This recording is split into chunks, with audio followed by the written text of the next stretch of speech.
Guardians and TL are 6-7 and 12-1. And oh fuck, let me start from the very fucking start because I want to put this on YouTube. Hey guys, Loco here with Golden Guardians and TL review. So I've actually been surprisingly impressed by Golden Guardians. They started out their split 0-4, and now they're 6-7. So in their recent games, that means that they've been 6-3, which is a really good score in the later half. So they've actually been playing really, really impressively. And one of the things that I really like how Golden Guardians are doing and what they're doing is they used to be this team that always put Hunter on a tank and Froggen on a mage. And they would go late game and they would win the game that way. But they've been moving away from putting Hunter on a tank and they've been putting Hunter on carries and Froggen on assassins. Froggen's actually been playing a lot of LeBlanc last weekend. So yeah, I'm really like the kind of progress that Golden Guardians has made and the direction that they're taking. I mean, as for TL, best team in the league, what to say? They've just been really incredible. So TL doing some respect bans. Deathly Draven, Ole Thresh. Rides is, I wouldn't really call it a respect ban. It can just been a priority ban or something they don't want to play versus 1-3-1. TL opting into Israel Tom Kench right away. This means they're going to be running 1-3-1 style. Israel Kench almost always means 1-3-1 when you rotate it on your first rotation. Golden Guardians going with Triss into Israel. That's not something that's very common. Usually it's a Sivir or a Kai'Sa, or even more commonly Kalista, but Golden Guardians opting in for Trist. Jarvan is the North American champ that Dom loves. Jarvan gives you engage, Jarvan gives you tankiness, it gives you a lot of things that you want from your jungler. And TL locking in LeBlanc, they're going to ban Lissandra here. Ryze is already banned. They might also ban Orianna here. This is just setting up for a really good LeBlanc game. They could even ban Zoe if they don't want to play versus Zoe. But they're just making it so that LeBlanc has the easiest matchup possible. You pick it on third, and then you protect it by banning mid-champions that are good versus LeBlanc.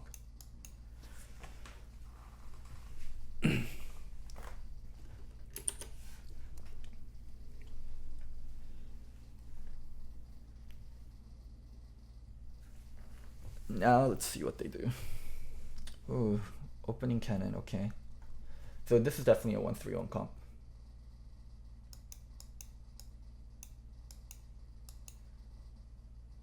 When you have LeBlanc and cannon, then you're looking to be a 1-3-1. You're looking to make sure you can split push, play with the Kench.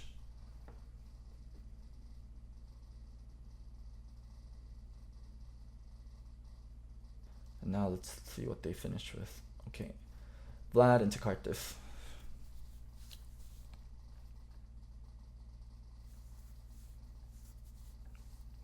So Golden Guardians going for mage heavy comp with double mages and Karthus and Vladimir. This will still be a team fighting comp. So if we list their win conditions, their number one win condition will be team fight. Vlad, while he's a decent split pusher, his split pushing isn't the greatest. So number one will be team fight, and number two will be split push. So they can split with Vlad, and they can back up Vlad with the Karthus, but it's still not the greatest in terms of split pushing. As for TL, their number one would be 1-3-1. They have LeBlanc, they have Kench. They have LeBlanc, Kench, Israel. These are great champions that enable split push. They also have a cannon on top of that, so their primary win condition is going to be 1-3-1. They can team fight, but it is not the greatest. On a lot of their team fighting, it's going to come off of Lee Sin flanks or cannon flanks, so I guess I could put team fighting as second, but it's still not even a real win condition for them. And if they are winning through team fighting, then it means they are massively ahead or the other team is fucking up. Their primary win condition is going to be 1-3-1 when they have LeBlanc and a Kench and a Lee Sin. So yeah, these are kind of the things we want to look out for from both teams and what they're each trying to do and each trying to accomplish. Impact finding Hunter in the brush. I mean, cannon level 1 going to be much stronger. He also got a potion, and he also got the strength elixir, and he also got gold, which is really nice.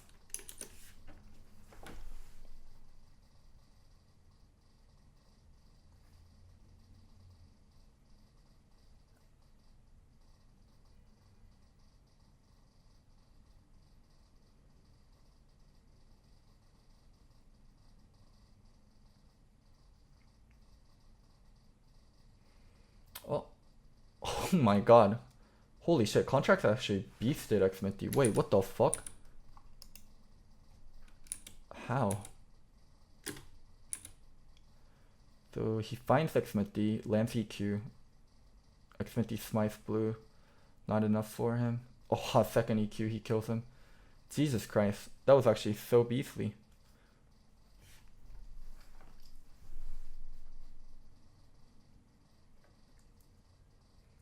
Lee Sin usually doesn't lose to Jarvan early, because Jarvan, whenever Jarvan misses EQ, Jarvan's fucked, right? But even when Lee Sin misses his Q, he still has the attack speed bonus, and he still has W. Jarvan, when he misses EQ, he has nothing. So usually Jarvans are pretty afraid of fighting the Lee. Oh, Contracts got this. He smited. Xminty doesn't have Q. Yeah, if he dodges this EQ with like a flash or ward hop. Oh, maybe he doesn't have ward hop. He has something else. No, he does have ward hop. He has shield. Jarvan E gives him attack speed. I mean, Jarvan E does give him attack speed, but it's very little compared to how much Lee Sin passive gives him, and Lee Sin passive gives him energy back. Like, just early game, like, it's not that common to see Jarvan, or he had no ward, okay, that actually makes sense. But it's, early game, it's not that common to see Jarvan beast the lead like this.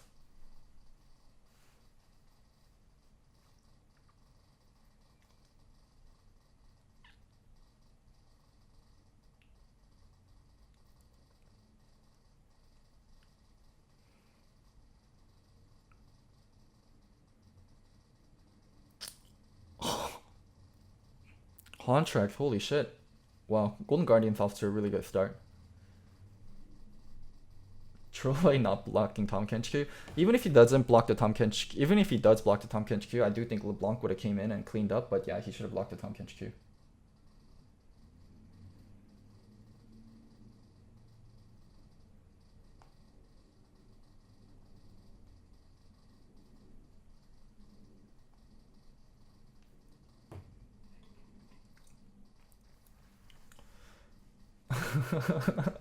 Sitting there waiting for crap to pop up.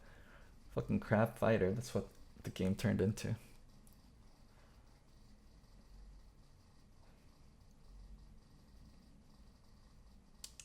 Frog and fucking taking enemy camp. Oh my god, what season is this? Is this season 2? Fucking Karthus counter jungling the Lee Sin. Is this season 2?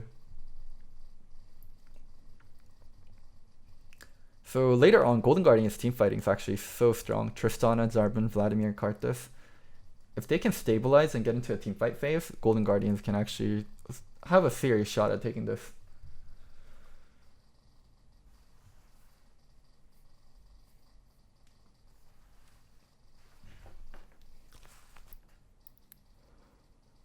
They have a serious shot at taking this. Oh, I think he messed up there. We can still play that. Yeah, he tried to get the E flash, and he missed, so Impact didn't get knocked up. I mean, even if he gets the E flash, I don't think they could realistically get the kill there, but something to note, he missed his E flash.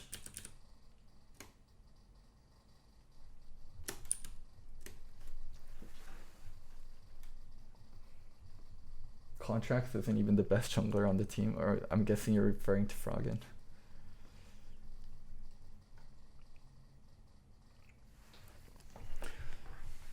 So people have been playing a bit more Kennen in NA. We're seeing like Eurification of North America, in my opinion. We're seeing a little bit more Elise, a lot more Jace, a lot more Kennen. This is picks that Europe has been playing already. So we're seeing NA be a little bit more Europeanized. Nice gank attempt by Xminty. Let's go check it out. Froggen doing his own blue buff. Oh, if he kicked definitely mid jump, that would have been so good.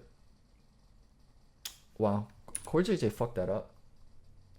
Here, auto. He canceled his auto there. If he doesn't cancel his auto and he just eats him there, oh man, that would have been so good. Slight fuck up from Core JJ.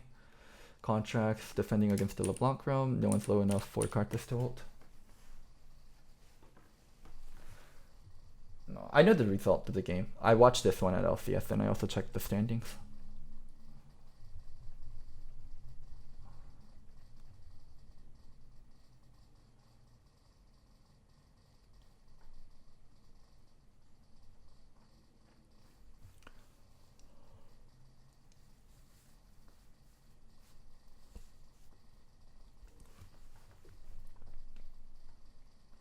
Just noticed Braum has heal, and this is my third time watching the game. Oh, Braum does have heal and definitely ran teleport. I guess they're not too interested in the 2v2. Braum heal is kind of troll though. I still think Ignite is the best summoner for supports to take. Ignite just offers you so much pressure.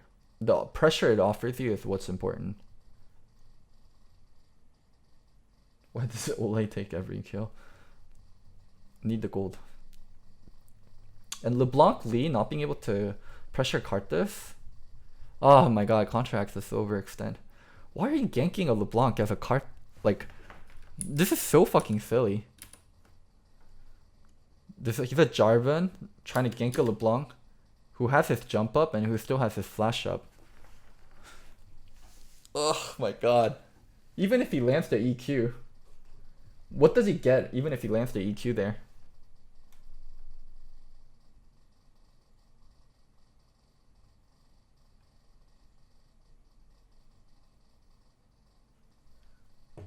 Why doesn't Vlad build Codex? Looks like he's trying to rush Proto, but I agree. I think Vlad should be building Codex and try to get early double CDR items. Let's see this fight. Let's not miss the action. TL starting Dragon because GGS mid lane is backing and they feel like they can finish this, but Doublelift on the other side. Why is Doublelift on the other side?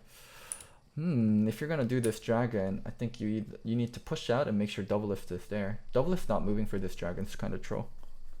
Because they separate the team like this. They either don't do the Dragon or Doublelift moves early. I think they were fine doing this because Froggen is backing, but Froggen's, yeah, just gonna teleport right back in. And also Haunter teleporting in, they're going on Core JJ. They're going on Core JJ, definitely out. Xmitty in, Core JJ lives. Okay, now Xmitty dies. So they used 2 teleport to be able to get this Dragon, but they traded 1 for 1. I mean, overall, this is still good for Golden Guardians. 2 Ocean Drakes early on. Laning's over. Laning's completely over now. You cannot lane versus 2 Ocean Drake. 2 Ocean Drake is, holy shit. It is. It's like laning with people that are constantly just using potion again and again. It's not even laning anymore. It's just you sit there and you don't want to take trades. You just want to push. 2 Ocean Drake makes laning like impossible. Good for GGS. Are you for real? Look at how many waves they lost for 2 Ocean Drake at 15 minutes. So they did lose a lot of wave top, but one thing you have to think about is waves bunch up, so they don't end up losing that much. And it's also an Ocean Drake that TL started and TL's wasting their tempo with. It's not the cleanest Dragon take ever, but it's still more than fine.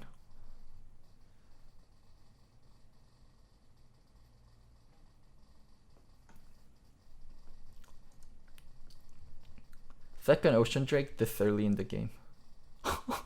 Wow, this Herald usage is super creative. Herald over the wall. So the Herald over the wall so other person doesn't know where it's spawning.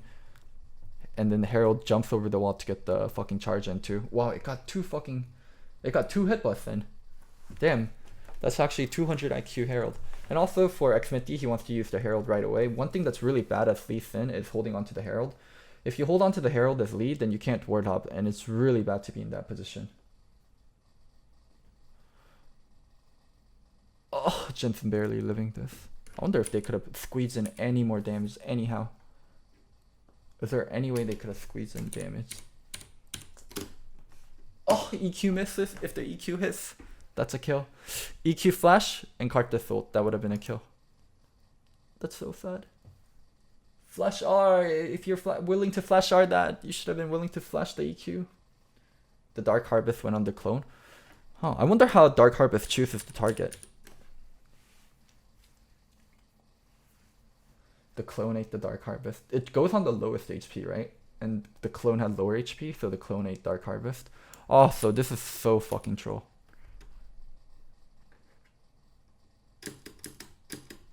Ole ult. Ole walk up and try to Q. And then Ole gets kicked in. Why was Frog in here? Frog... Oh, this is actually pretty troll by Froggen too. Because he's not playing that wary of the Kench. He should have been way far back. And then, yeah, now Lee coming in, able to kill Froggen. Oh, those deaths are big. They're really big because of tempo and Earthstrike coming up. And it's giving TL free ways to get back into the game, where if Golden Guardians just stabilize, TL has no way to really get back into the game.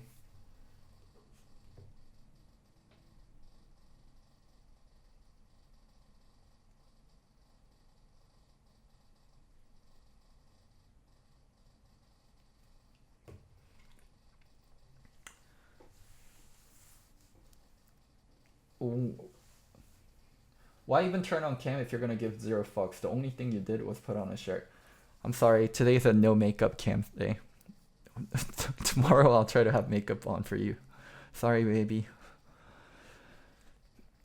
Yeah, this Earthstrake's super important because for TL it's gonna mean it's good for TL.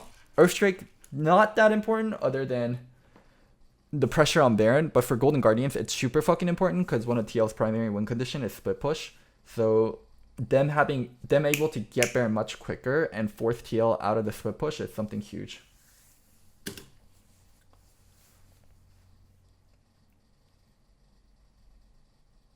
Ugh, giving this dragon up. Giving this dragon up. Not like this. Take the fight. Super important choke point. This choke point is really important for both teams. Ole being able to block this and prevent Impact and Core JJ and Double Lift from coming in here is going to make sure Golden Guardians wins the fight. Because if they have to walk through this narrow choke, then they can't walk through this narrow choke because the cart doesn't them. But if they have to walk all the way around like this, Golden Guardians can do the same thing on this choke. So yeah, Haunter can zone them here. Haunter, Ole, even Froggen with this wall. There's a lot of ways there can be zoned. And this choke, and if TL can pass through this choke, it's going to be super important. Nice! They actually took the fight on the choke. Wait! But Tristana insta-died. Wait! How? They should have won that fight. They started the fight on the choke. Hello? Denying the choke, denying the choke, denying the choke. Haunter, land 3-man ulti, double lift gets into stomach, is safe. Deathly just dies. What? What? Deathly here. Deathly doesn't use ultimate on or flash on cannon. Holy shit. Impact beasted this. Holy fuck. R flash sitting on top using Zhonya's as contracts coming in. Impact and Jensen beasted this fight.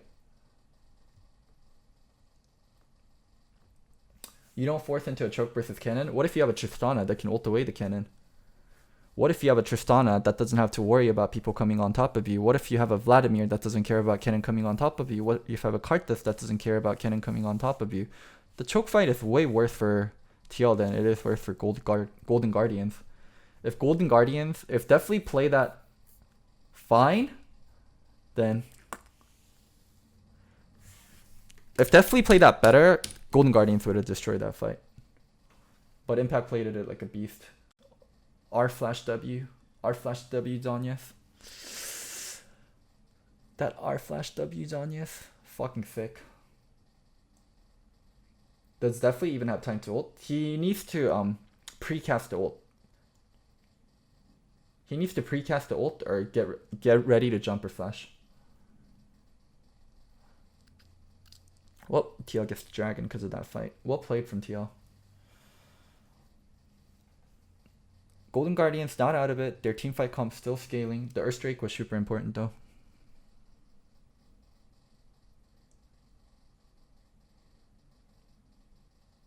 And he can sit further back, or he can pre-buff for the ult, he can pre-buff for the jump. There's a lot of things that he could have done to make sure Kennen doesn't go on top of him. But that was a stopwatch fight for Impact, and Impact played it so well. Flash RW, fucking perfect.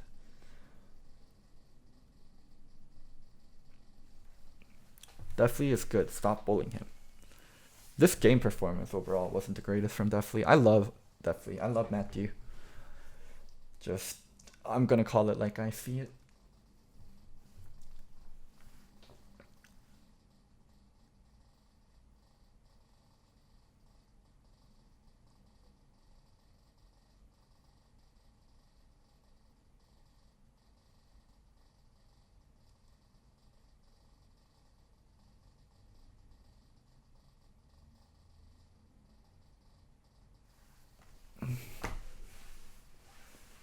Was I the guy on TSM? I was a guy on TSM. TL doing a good job of getting outer turrets and starting to put on the pressure and actually run 1-3-1. And Golden Guardians are going to have somewhat of a hard time dealing with 1-3-1 because Vlad can match either the Kennen or the LeBlanc, but Karthus is going to have a hard time matching Kennen or LeBlanc. Maybe not. Karthus has Banshees and Froggen's pretty fed. We'll see how Froggen does in the side lane and if he can actually match one of them and start to push it out.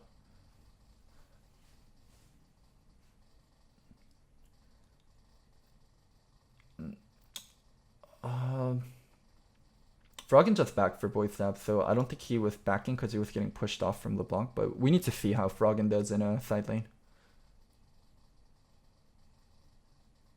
Okay, he's just backing. He's deciding to not match LeBlanc because of Lee Sin pressure and because of other things that can happen. So TL are going to get ahead from 1-3-1 because Karthus has such a hard time matching either of the solos.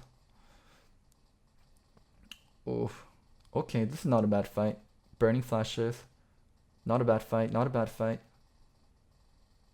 Not a bad fight. Flash burned on Ole. Or flash burned on Core JJ. Two ultimates burned on Guardians. Giving up Ocean Drake. So they lost priority, but they burned Kench Flash. So next time this fight happens, Kench can't be as far up.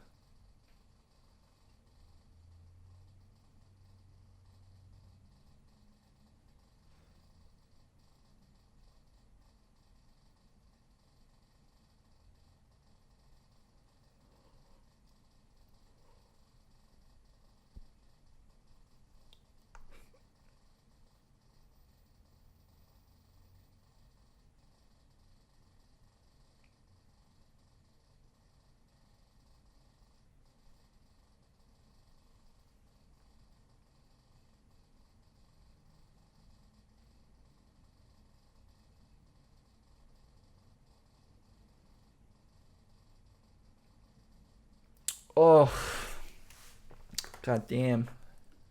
Getting collapsed like that. Why? This was so silly. They should just play for this turret. Get this turret. Ole, what the fuck, Ole? Ole started tanking turret. Back up. W out. Back up. Back up. Back up. Man, fucking Core JJ is such a beast. He keeps eating double lift out of Vladimir ult damage and Karthus ult damage. Core JJ is such a beast of a support. And definitely got fucked there. And Ole and definitely just played that so bad. Just fucking back up. Why are we engaging? When they're engaging this, look at this fight and look at where Karthus is. Karthus is so far. Why are they engaging this? Oh my god. I'm stressed out. Holy shit, I'm stressed out. Free mid turret, but engage a dumb fight. Free mid turret, engage a dumb fight. Free mid turret, but engage a dumb fight. I'm fucking stressed.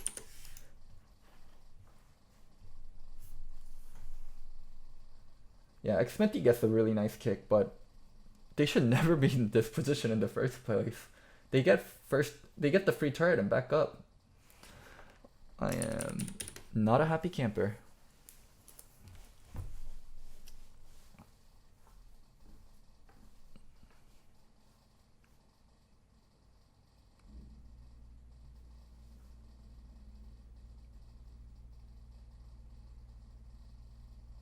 Oh my god, two people walk in, get killed, get Baron. Oh, that's game.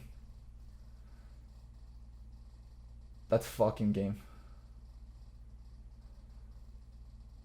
Oh my god, just take that fucking turret and back up.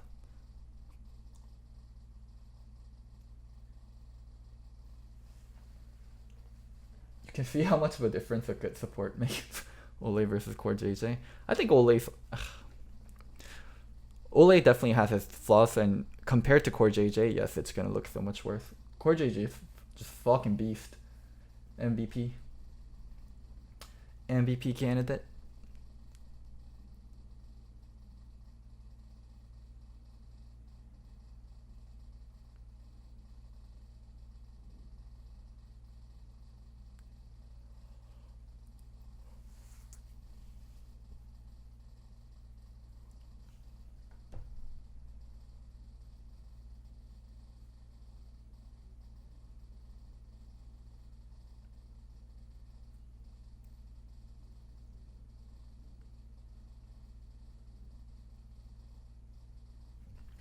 TL running 1-3-1, actually pressuring all 3 lanes.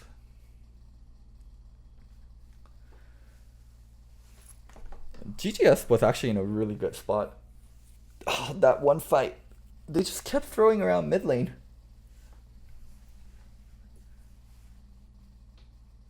Yeah, their mid-game decision making is what the fuck, but they do have strong individual players. I think Haunter and Froggen are really good solos. I think Haunter and Froggen are, yeah, like if you list teams by their mid and top lane, so like mid and top lane, right?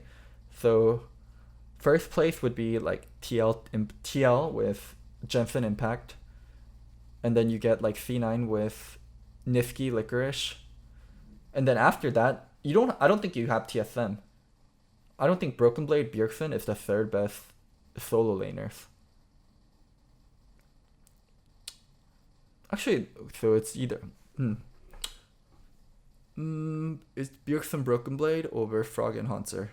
Bjergsen Broken Blade or Froggen Haunter? Pobelter Viper, Bjergsen Broken Blade. Hard to...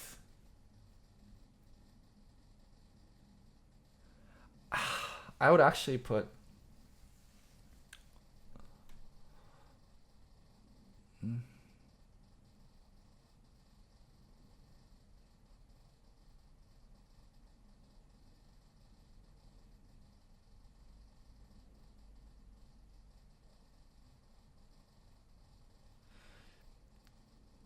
Bjergsen Broken Blade, Pobelter.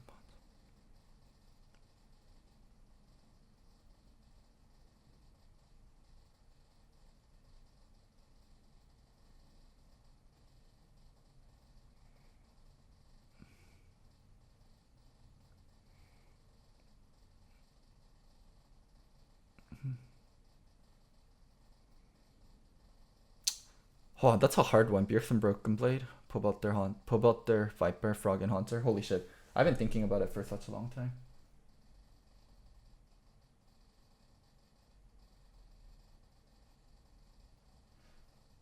Who would I put? Yeah, but it gets hard. I don't think you can just straight up say TSM has the best solos after TL and C9. I think there's a competition with GGS and FlyQuest. So yeah, GGS solo is actually pretty decent in the big picture of things.